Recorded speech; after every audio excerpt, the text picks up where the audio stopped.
ഇപ്പൊ ഞാനൊരു വീഡിയോ ഞാൻ കണ്ടായിരുന്നു യൂട്യൂബേഴ്സ് ഇങ്ങനെ പടച്ചു വിടുന്നത് എന്താണ് LGBTQ+ കമ്മ്യൂണിറ്റി എന്ന് മെൻഷൻ ചെയ്തിട്ട് എന്നെ ഞാൻ എവിടെയും പറഞ്ഞിട്ടില്ല ഞാൻ LGBTQ+ കമ്മ്യൂണിറ്റി ആണ് എന്ന് ഞാൻ പറഞ്ഞിട്ടില്ല. അതേപോലെ തന്നെ ഞാൻ എന്താ പറയാ ആ കമ്മ്യൂണിറ്റിയിൽ ഞാൻ അഗെയിൻസ്റ്റ് ആയിട്ട് ഞാൻ എവിടെയും പറഞ്ഞിട്ടില്ല. അത് യൂട്യൂബേഴ്സ് ആൻഡ് മീഡിയാസ് അല്ല തീരുമാനിക്കേണ്ടത്. എന്റെ സെക്സ്വാലിറ്റി എന്ന് പറയുന്നത് ദാറ്റ്സ് മൈ പേഴ്സണൽ തിങ്. ഒരു സ്ത്രീയുടെ വീഡിയോ ചെയ്യുന്നു എന്ന് വിചാരിച്ചിട്ട് they are not from the LGBTQ+ community എന്ന് പറയാനുള്ള റൈറ്റ്സ് ഇവിടെ ആർക്കുമില്ല. എസ്പെഷ്യലി ഈ കഴിഞ്ഞ 2 ആഴ്ച മുന്നേ ലാലേട്ടൻ ഒരു വീഡിയോ ചെയ്തല്ലോ, ഒരു മാല ഇട്ടിട്ടുള്ള ഒരു അർദ്ധനാരി കോൺസെപ്റ്റില്. നിങ്ങൾ ലാലേട്ടനെ പറ്റിയിട്ട് ഇത് LGBTQ+ കമ്മ്യൂണിറ്റി ആണ് നിങ്ങൾ പറയുന്നുണ്ടോ? ഇല്ല.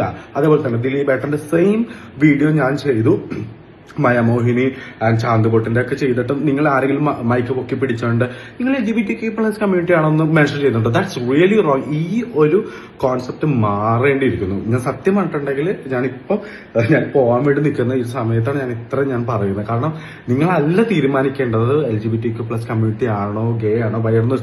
Not your thing. Okay, whatever it is, അത് ആ ഒരു കോൺസെപ്റ്റ് തന്നെ മാറ്റും. നമ്മളൊക്കെ എഡ്യൂക്കേറ്റഡ് ആയിട്ടുള്ള മലയാളികളാണ്.